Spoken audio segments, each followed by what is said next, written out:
The hardest thing about getting divorced was actually everybody else's expectations. My mom cried harder than I did when I got divorced because by that time I had been divorcing my mind for so long. I had one really good hard cry for one night, but for her, I was breaking all of the dreams that she had for me, and she wanted the best for me, wanted me to be happy. It was her dream. It wasn't mine. I struggled a lot at the time, but mostly because I worried about what everybody else thought about me. So oftentimes we get married because we picture the white dress and we picture the white picket fence and we picture the house and the kids and all the things that society tells us we should have. And we don't actually sit down and think about, does this person want the same things out of life as I do? Does this person support me even in my dark moments when I might not? Does he or she love me as the person I am now and going to continue to love me for the person that I'm going to become? Because none of us stay static. I look back on that period, and for my mom, I felt so sad for her at the time, but not necessarily for me. I was excited about the next life that I was going to have. But it took me quitting my job, leaving the city that I was in, starting a completely new industry, and letting go of the story that I had been told my whole life that being married and having white picket fences was the only way to live.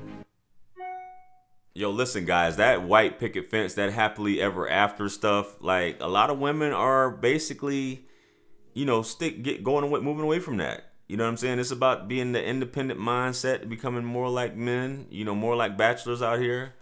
But I got my own thoughts about this, and we're going to go ahead and unpack this video and what she's talking about, man. But before we do, it's your favorite everything, JR Wisdom. Hit that like and subscribe button along with the bell. That way you receive all the notifications for all of my future videos that have content like this. So she said a few things that I find to be interesting and a constant with women. So in certain families, especially families from the East, they tend to try to do things to please their parents, which a lot of us here in the West do as well.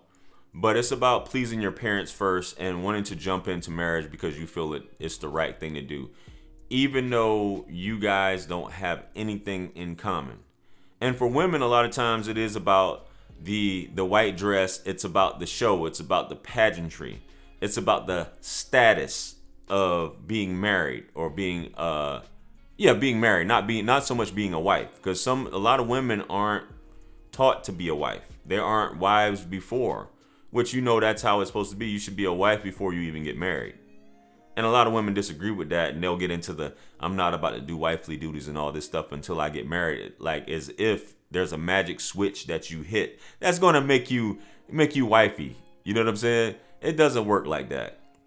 But you hear how what she was saying in terms of she was letting her mother down, she was breaking her mother's heart, so on and so forth, by letting her mother decide what it is that she does in life, when she basically didn't want to do that. A lot of women, as I said, fellas, and I know a lot of you guys are coming to this understanding, a lot of women just don't want to be married. They want to live like bachelorettes. They want to do, they're stepping away from traditionalism when it comes to this. And they have I'm not necessarily saying a secular mindset, but it's just that marriage is not as appealing. That building and hard work isn't as appealing. A lot of women want to come and go as they please, you know. And in my opinion, if that's what she wants to do, I mean, let her go for it. We talk about growing old and dying alone, and a lot of women have these feminist talking points where I don't need a man, so on and so forth. You know, that whole Sex in the City lifestyle, maybe. Let her do her. Fellas, this is where a lot of you guys, you'll marry a woman and you know deep down inside this woman you know that she's not going to be a good wife. You guys are arguing, the communication sucks, things like that, but you still try to push the issue. You know, she said the hardest thing about divorce was letting your family down. And that's why a lot of people stay married long after the relationship is over. They just stay because they want to save face with the parents, with the mother, father. I didn't want to let them down for my kids, even though you guys aren't communicating. And, you know, I know there's some people old school where they say marriage is more than love. Marriage is work. You stick together. This is a business, regardless if you're happy or not. Even if you got kids or not, you stick around for the kids. And so many women, 80%, as we say before, leave the file for divorce or leave the relationship. It's just how it's going, you know. And you want to think like the whole institute of marriage, should it be done away with if that's the case? Because it's so traumatic, it's so costly. People emotionally cannot deal with it. People are getting deleted, and all this other stuff because of it. Because of how the court systems are, and the fact that I just feel like you can't make anybody do anything that they don't want to do. This goes for anyone. You try to make the best of it. You try to communicate, but sometimes, especially with women, they just have it set in their mind that there's a better life out here for her, and anything where you're trying to keep her is not going to make anything better.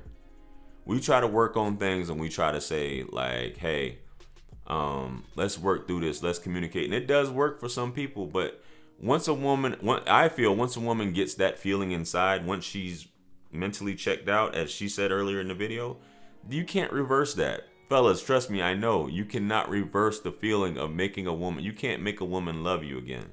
You can't make a woman want to stay. You can't make a woman do any of those things. And why would you want to be with a woman that doesn't want to be with you? As heartbreaking as it is, oh, this is a marriage. Yeah, it's a marriage. You know what I'm saying? But it's not the same person. People are growing. Nothing more consistent except change. People are growing. People are changing every day. Especially women. We know how fickle women are. Women's emotions change. Women like newness, as I said. Women like to explore. Women like to discover things. Women do get tired, get sick of monotony. Especially the modern woman. The modern woman, marriage is nothing more than basically a status symbol. Hey, I got it I have it to a point where a guy wanted to marry me. I'm good enough. Now that I got that accolade, I'm done. I can go ahead and leave this situation regardless of the fallout and the BS that comes with it.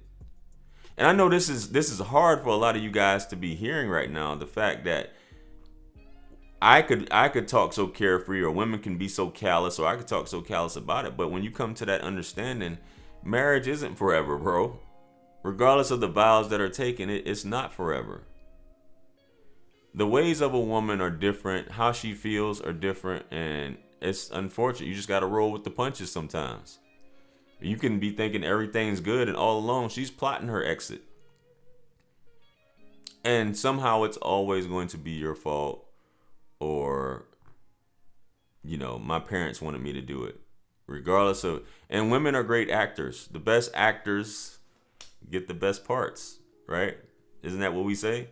So that's how you have to look at it, man. But women complain also about men not wanting to get married. Less men are wanting to get married, but if this is what you have to look forward to, a broken heart, your account being drained, her for any reason basically say I want out, then it's just like, what are we doing here? It's a gamble, and it's not really in my favor at this point. So I don't really have an issue. I feel like some women, they would have to prove it to you, but like I said, it's just in the moment. Women live in the moment. Some of them can say they love you, but that love is conditional. And I'm not making excuses that men should be able to just do whatever they want. But this has become the reality. I'm not saying that she needs to be tied to you forever, which is what marriage is supposed to be, right? But I feel like women, you can't have it both ways. You'll complain about, and you're saying not all women are like that. I get it. But there's an overwhelm. I think the statistics say a lot. About 80% of the time, who's filing, who's getting up out of here, who's the one that's leaving in, who's the one that's left in financial ruin at the end of the day. A lot of times it's really not the woman, it's the man. So anyway, that's just my thoughts on that. It's very, it's very hard to hear, and the fact that, if you're doing it, I don't want to let my parents down, so I'm sticking around. I think that's the worst thing ever. And for your parents have already lived their lives. But some people just keep going and let their parents get involved in their business, and it's not how it should go. But anyway, let me know what your thoughts are on this video. comment below. I'd like to hear your thoughts. Like, share, comment, and subscribe.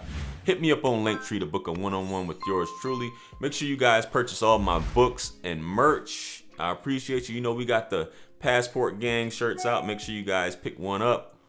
And with that being said, listen, much blessings and abundance. I appreciate you guys for rocking with me. You guys stick around for the next video. Peace be upon you all. This is Wisdom, and I'm going to see you guys on the next video. I'm out. Peace. It's God's beat maker. And I don't know. I will put a light in the sky for the G's that done turn memory from go. Blessings we send to the ghetto youth.